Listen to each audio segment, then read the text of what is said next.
Hace muchos años, en un pequeño pueblo alejado de la ciudad, existía una casa que siempre había despertado la curiosidad de los niños y el miedo de los adultos. Se encontraba en el límite del bosque, con sus ventanas sucias y puertas que crujían al viento. Nadie se atrevía a acercarse demasiado, excepto algunos jóvenes que, al sentirse valientes, se adentraban en el jardín cubierto de maleza y lodo, solo para salir corriendo poco después, con la expresión de terror grabada en sus rostros.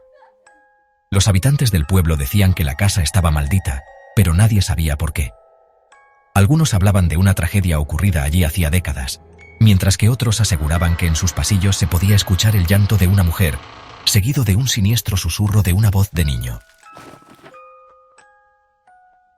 Un día, un joven llamado Mateo, conocido por su carácter escéptico y valiente, decidió investigar la casa. No le temía a las leyendas ni a los rumores, creía que todo tenía una explicación lógica.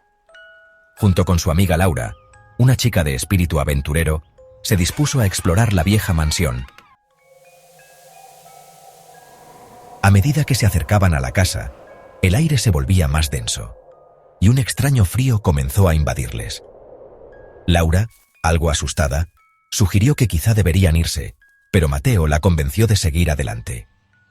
Finalmente, después de cruzar la verja oxidada y caminar por el jardín desordenado, llegaron a la puerta principal. La madera estaba deteriorada, y las bisagras chirriaban de manera espantosa cuando Mateo la empujó. La casa estaba oscura, apenas iluminada por unos rayos de sol que se colaban entre las grietas de las ventanas rotas. El aire estaba viciado, impregnado por el polvo acumulado en los años de abandono. Cuando entraron, el suelo crujió bajo sus pies, y un extraño olor a humedad y descomposición les invadió las narices. Laura susurró con voz suave: «Esto es más raro de lo que imaginaba». Mateo, con un toque de desafío en su voz, respondió: «Vamos a encontrar algo interesante, seguro».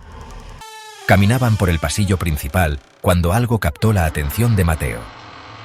En una esquina, en una habitación que parecía haber sido un salón o una biblioteca, había un pequeño estante cubierto de polvo. Sobre él, un muñeco de porcelana estaba sentado, con los ojos vidriosos fijos en el vacío. Era un muñeco de tamaño medio, con una chaqueta antigua y un sombrero de copa alta. Pero lo más extraño era la expresión de su rostro, una sonrisa torcida, casi macabra, que parecía desafiar la tranquilidad del lugar. Mateo, intrigado, dijo: «¿Lo ves, Laura? Es extraño, pero no tan aterrador. A lo mejor lo dejó alguien que vivió aquí».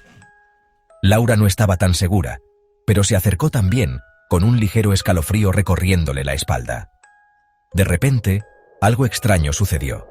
El muñeco, aunque inmóvil, parecía observarlos con una intensidad creciente, como si sus ojos, de algún modo, pudieran percibir su presencia.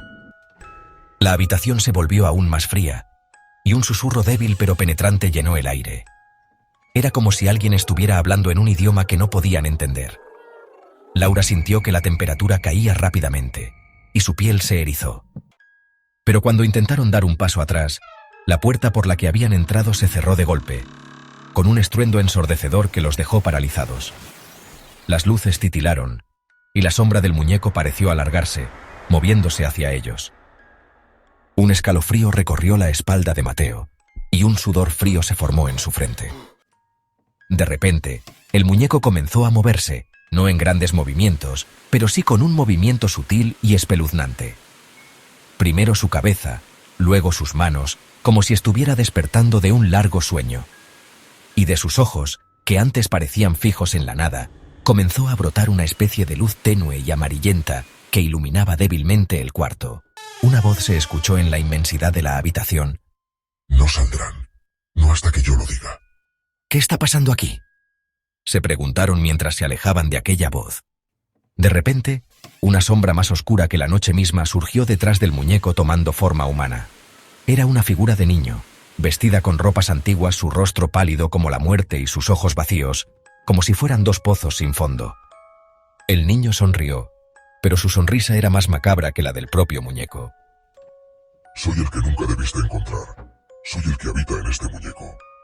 Y ustedes ahora jugarán conmigo».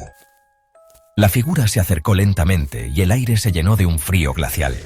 Mateo, incapaz de moverse, sintió como si su cuerpo estuviera siendo paralizado. Laura, por su parte, intentaba sin éxito abrir la puerta con todas sus fuerzas. El alma de este muñeco es la mía. Y no hay manera de que salgan porque ahora están conmigo. El muñeco, con su sonrisa torcida, se alzó en el aire como si tuviera vida propia. La sombra del niño comenzó a envolverlos y sus cuerpos parecían desvanecerse en el aire helado. Las paredes de la casa se cerraban lentamente atrapándolos en una prisión invisible. «No podemos quedarnos aquí. Tenemos que salir. Libéranos, por favor». Pero fue en vano. El muñeco, con sus ojos vacíos, sonrió aún más ampliamente, y la sombra del niño los absorbió por completo. Al día siguiente, los aldeanos encontraron la puerta de la casa abierta. Nadie vio a Mateo ni a Laura. La casa estaba tan callada como siempre, pero algo había cambiado. En el salón donde se encontraba el muñeco, ahora había una nueva figura. Un muñeco de porcelana, de la misma forma y tamaño, pero con la misma expresión macabra de los ojos vacíos. Los aldeanos nunca supieron lo que había sucedido exactamente, pero aquellos que se acercaron a la casa en los siguientes años reportaron ver a un niño, al que nadie reconocía, en los pasillos. Algunos decían que se escuchaban risas, otras voces, y que un muñeco con ojos vacíos siempre los observaba desde la ventana de la mansión. La leyenda de la casa deshabitada siguió viva en el pueblo. El muñeco permaneció, esperando a los próximos incautos que osaran desafiar su maldición.